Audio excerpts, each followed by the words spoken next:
a very dramatic week in many respects. The stories that are coming out of the Trump administration's policy of separating children from their parents, and all sorts of really horrific stories coming out of this, ranging from 8-month and 11-month-old babies showing up in Michigan who had been separated from their parents for weeks. Stories of ICE immigration officials telling, as reported by the Houston Chronicle, lying to flight attendants on major U.S. airlines as to who these children were as they were flown to a relocation site.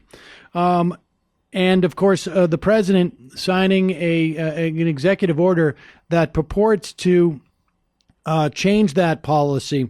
But before we get to any of those things and any of the subsidiary questions about this, you visited a Border Patrol facility. When did you visit that facility, and where was it located? So I was in South Texas on Sunday, and specifically I was in McAllen, Texas, which is in the Rio Grande Valley, and it's one of the busiest parts of the border region in the sense of the number of people crossing. And the facility, which is commonly known as the Ursula Processing Facility, named after the street that it's on, is the main intake facility for that region. So most of the people who are apprehended crossing the border in the Rio Grande Valley are sent to this facility initially. And it's a 77,000 square foot facility, sort of a converted warehouse type space.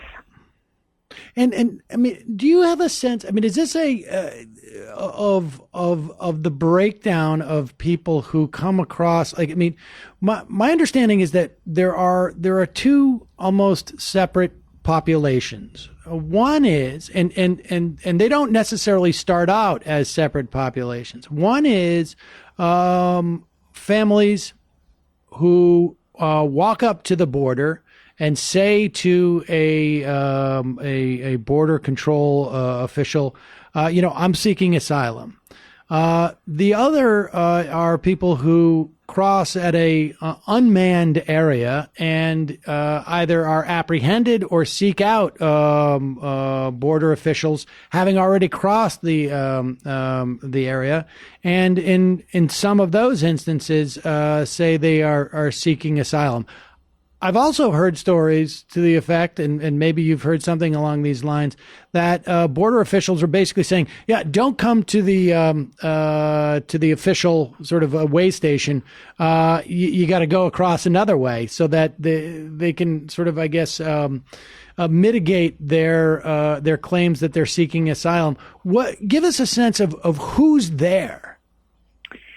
Well, it's a little bit hard to tell just from the time that I was there exactly what the people's situation was, because we weren't allowed to interview people inside the facility. So I can't tell you how many people had asked for asylum versus people that had crossed the border and been apprehended. I can say that there were over 1,100 people in the detention facility at the time that I was there. More than 500 of them were family units. And then another 200 were children who were alone, and that includes children who crossed the border without their parents, so the unaccompanied minors, and then some children who had been separated from their parents since coming to the United States, either out in the field or within the facility itself. Do you have a sense of I mean, my understanding is that you have category one is unaccompanied minors. That is children.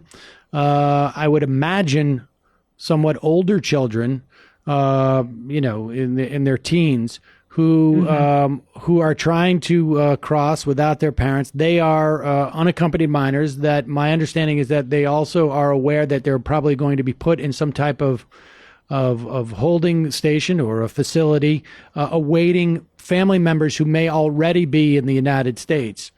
And then there are the children who come with the parents who are separated. Are they then categorized as unaccompanied minors? In other words, is there a category that exists that are children that are separated? Is that an official category or no? To my knowledge, no. And that's a question that a lot of us have been asking without getting a really firm answer. But it appears that there is no designated tracking system to track and then reunify the children who specifically were separated from their parents within the United States. And I think, so what's been happening is you're seeing kind of a case-by-case basis where some children, whatever information is available about their parents, that's being tracked down, but in other cases it isn't.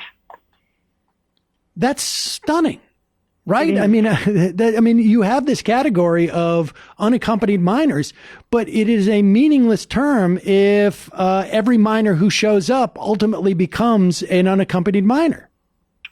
Yeah, it's a real nightmare. And I think, if you talk to either advocates and lawyers who are trying to help the kids and adults, or even some of the people that are running the foster care system, or not the system, but the organizations that are then taking in these kids, they'll tell you that it's much more chaotic than anything they've seen before. And that, there's many people suspect that some kids may never be reunited with their parents.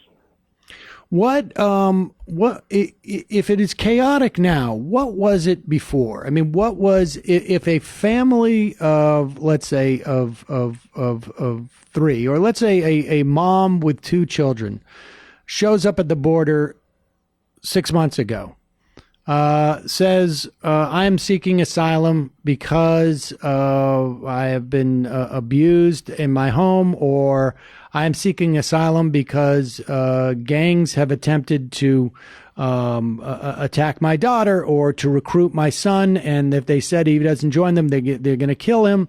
What would happen 6 months ago to those people?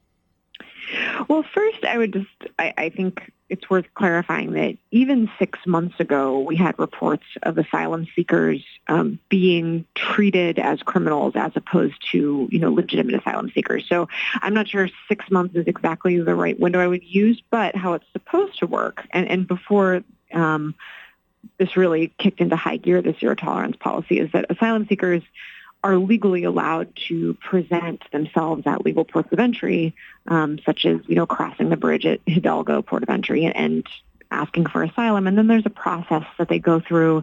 They have an initial interview, a credible fear interview, where it's determined whether they have a credible fear of being persecuted or hurt if they go back to their home country. And they're not supposed to be treated as criminals. They're supposed to have their cases evaluated fairly by officials. But what's happening now is that many people are being treated just as criminals from the get-go, and that's what causes the family separation.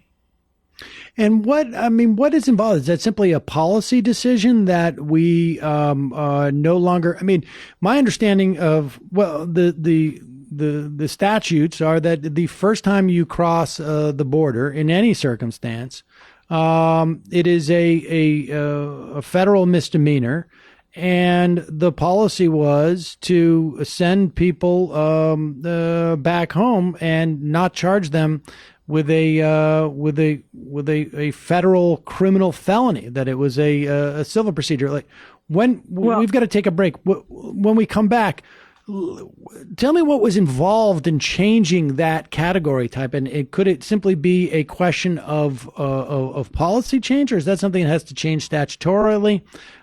We will answer that question when we return. I'm talking to Zoë Carpenter, writer from The Nation, who has written a piece, What It's Like Inside a Border Patrol Facility Where Families Are Being Separated. I'm Sam Seder. We'll be right back on Ring of Fire Radio.